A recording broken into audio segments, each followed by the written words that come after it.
Disclaimer terlebih dahulu, cerita dalam video ini merupakan hasil karya, imajinasi, dan bersifat fiksi belaka. Segala kesamaan dengan nama tempat atau kejadian nyata hanyalah suatu kebetulan. Kami tidak bermaksud menyinggung pihak manapun melalui cerita ini. Cerita ini hanya bersifat hiburan dan bukan ajakan untuk meniru tindakan apapun yang digambarkan dalam video. Penonton diharapkan dapat membedakan dengan bijak antara realitas dan fiksi. Melanjutkan dari part sebelumnya, di mana saat ini kita pun diperlihatkan dengan tangga yang kelam yang merupakan tempat menuju ke kediaman dari Han Peng. Di sana sudah ada para pasukan yang berniat pergi ke tempat itu. Mereka juga menggunakan senter untuk pergi ke sana. Di sana salah satu di antara mereka berkata, "Lantai 18 ini aneh sekali. Apakah kita yakin ingin naik?" Mereka saat ini juga berharap tidak bertemu dengan monster yang sama yang seperti mereka lihat kemarin, yaitu sosok aneh yang mirip seperti hantu yang ada di dinding. Kini, si pria berkacamata mengatakan, "Ini abad ke-21. Kalian berdua masih percaya hantu dan dewa. Tuan Jiang padahal meminta kita untuk menyelidikinya terlebih dahulu karena dia mempercayakan itu pada kita. Kita tidak boleh mengecewakan Tuan Jiang." Mereka semua mengerti akan hal itu, tapi mereka kemudian bertanya, "Lalu bagaimana jika wanita itu berbohong kepada Tuan Jiang tentang kediaman dari si Han Peng ini?" Dan tak disangka saat ini pergerakan mereka semua telah diawasi oleh si Han Peng dan juga si bocil. Dengan kondisi ini Han Peng pun berkata, "Inilah untungnya kita melakukan hal ini.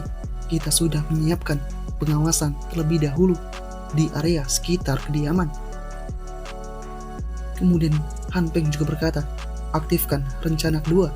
Aku akan menyalakan api. Kau akan bergerak saat aku kembali." Si bocil mengerti akan hal itu, dan kini Han Peng harus mengatur waktu dengan tepat. Dia berhasil untuk mengatur itu. Tidak lama berselang, para pasukan pemberontak mulai menyadari jika ada suara yang berasal dari depan mereka. Mereka mulai ketakutan, seakan-akan mereka menganggap jika itu kemungkinan hantu. Tapi, sesuatu yang terang pun kini mendapati mereka semua, dan tak disangka banyak sekali mobil-mobilan yang kini lantas jatuh seketika dari arah atas tangga. Dengan banyaknya mobil-mobilan seperti ini membuat para pasukan pemberontak sangat terkejut sekali. Tak disangka di antara mobil-mobil itu ada bom peledak di sana, sehingga hal ini menimbulkan ledakan yang keras. Semuanya pun kini mulai kehilangan pandangan mereka dan kesulitan untuk menatap ke depan. Kini mereka semua menyadari akan satu hal, di mana ada juga drone di atas kepala mereka dan juga dibarengi dengan bom-bom yang lainnya. Kini para pasukan pemberontak mulai panik, dan kini juga rencana kembali dimainkan oleh si bocil dan Han Peng. Han Peng di sana mengatakan, "Mendekatlah dan kemudian lemparkan. Kali ini aku akan memberi mereka pelajaran." Ya, kini tak disangka drone mereka pun akan diserang oleh para pemberontak itu. Sehingga dengan kondisi yang ada membuat Han Peng berkata kepada bocil itu, "Jangan sampai drone kita terkena tembakan." Namun sayangnya, drone mereka pun terkena serangan sehingga membuat drone mereka oleng begitu saja. Si bocil di sana mengatakan jika sisi kiri tidak dapat terkendali dan tidak dapat untuk distabilkan. Han Peng yang mengetahui akan hal ini kemudian berkata, "Kendalikan, ini adalah satu-satunya pesawat tanpa awak kita." Ya, kini drone mulai kehilangan kestabilan dan kini drone berada di luaran. Mereka terus mencoba untuk mengendalikan itu. Kekacauan terus saja terjadi, dan kini si bocil menyadari akan satu hal, di mana kerusakan baling-baling juga terjadi pada yang kanan. Ini Han Peng mengatakan, "Temukan tempat untuk berhenti segera dan jangan merusak ini lebih lanjut." Kini si bocil pun berhasil melabuhkan drone itu di luar jendela tangga di lantai tertentu. Atas adanya hal ini membuat Han Peng kini berkata kepada si bocil, "Aku akan segera mengambilnya. Drone itu sangat penting bagi kita." Tapi tidak lama kemudian si bocil mengatakan satu hal, di mana ada seorang korban di tangga yang tergeletak tanpa punya semangat. Han Peng pun mulai mencoba menatap tubuh itu. Mereka pun mulai memandang itu dan menzoomnya lebih dekat.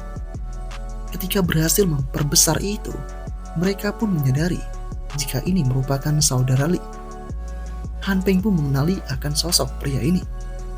Dan kini Han Peng mulai bertanya-tanya, kenapakah dia terbaring di sana? Han Peng mulai bingung dengan semua ini. Dia kemudian mulai berkata di dalam hatinya, apakah saudara Li juga mendapatkan perampokan sehingga dia dalam kondisi yang tidak wajar seperti ini? Kemudian Han Peng mulai mengambil sesuatu.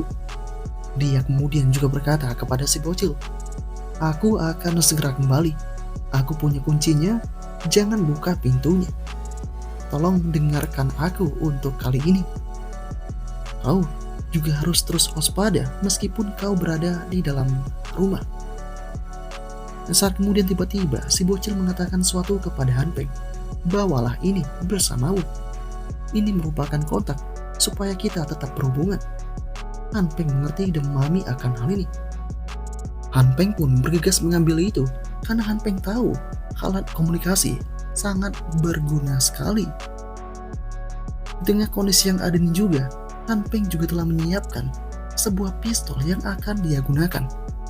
Namun di dalam hatinya, Han Peng terus saja berkata, semoga saja saya tidak memerlukan pistol ini untuk berjaga-jaga. Ya, Han Peng akan segera meninggalkan kediamannya dan pergi keluar. Meskipun dia tahu saat ini banyak sekali bahaya yang mengintai di luar, tapi dia akan tetap menuju ke sana. Dan apakah yang akan terjadi selanjutnya? Part ke-9 berakhir sampai di sini.